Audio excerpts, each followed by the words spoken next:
মৃত্যুর সময়ে কান্না হয়।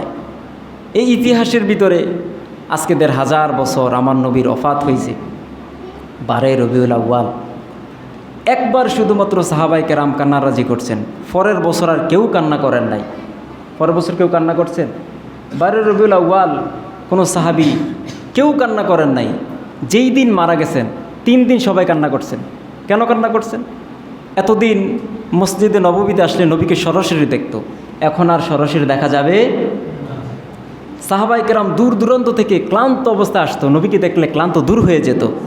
রহমতুল্লিল আলামিন, কত সুন্দর এই বরকত তারা হারিয়ে ফেলছে, এই জন্য তারা কান্না ৩ দিন ধরে কাঁদছে। আমার নবীর কোনো জানাজা হয় নাই।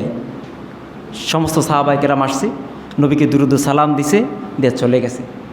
এইভাবে ৩ দিনের পরে আমার নবীকে রওজাতুল মুনাওয়ারায় ওনাকে শোয়ানো হলো।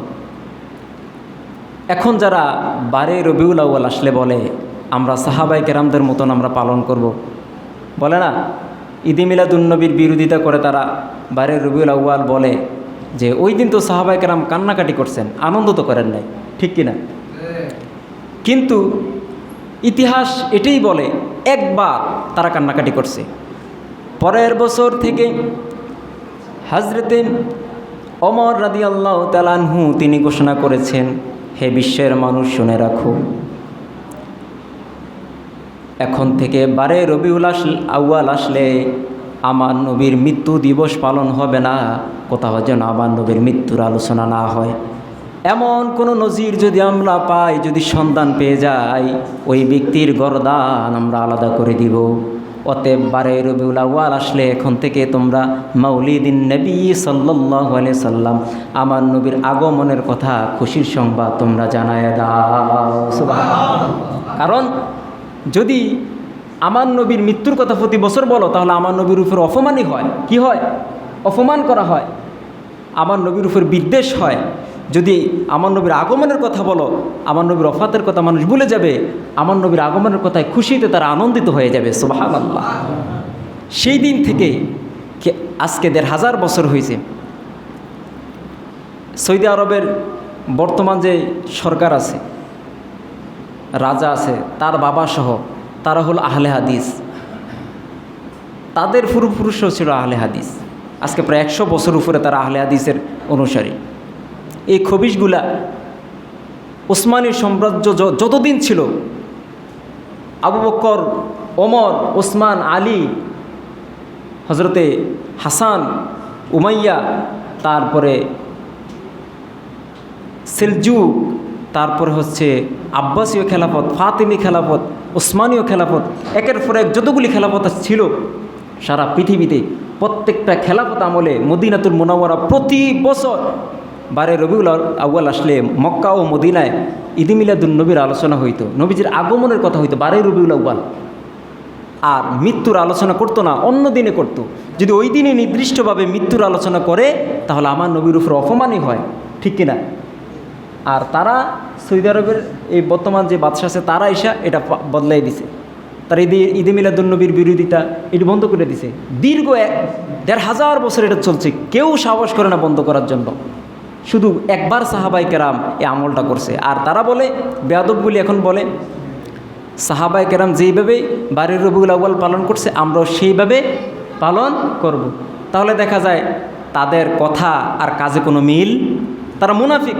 কারণ সাহাবায়ে কেরাম একবার কান্নাকাটি করছে, পরের বছর কান্নাকাটি করছে, এমন কেউ নজির, এমন কোনো ব্যাখ্যা দিতে পারবে? যদি দেখাইতে পারে, তাহলে আমি এখানে বলছি আমাকে যেন ১০০ ডোরা বেতের আঘাত দেওয়া হয়। কেন আমি এখানে এমন কথা বলছি?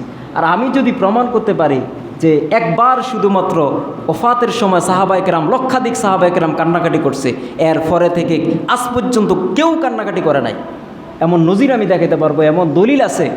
আমি এটা যদি দেখাইতে পারি, যেটা আমার বিরোধিতা করবো তারে আমি ১০০ ডোরা বেত দিই, ঠিক কিনা? অতএব এই ওয়াহাবিরা তারা যে ফতুয়া দেয়, সাহাবিরা যেভাবে ১২ রবিউল আউয়াল পালন করছে, আমরাও সেইভাবে পালন করব। ওরা বুঝাইতে চায় ওই যে একদিন তারা কান্নাকাটি করছে, ওইটাই ওরা পালন করব। পরের বছর থেকে সাহাবায়ে কেরাম যে আনন্দ করছে, ওটা আর তারা পালন করবে? কত বড় গাদ্দার! এই হলো তাদের সমস্যা। যেখানে নবীর আজমত, সেখানে তাদের বিরোধিতা। যেখানে নবীর ভালোবাসা, প্রেম, সেখানে তাদের বিরোধিতা। যখন রেফাই আমার নবীর রওজা মোবারকের কাছে গেল, যা বলছে, ইয়া রাসূলুল্লাহ, ইয়া হাবিবাল্লাহ, এতদিন দূর থেকে সালাম দিছি, সালামের জবাব নিজ কানে শুনছি, এখন আপনার কাছে আসছি, আপনার দয়া করে আপনার হাত মোবারকটা বাইর করে দেন রওজা মোবারক থেকে, আমি পান ভরে চুমু খেয়ে চলে যাব। বলে সুবহানাল্লাহ।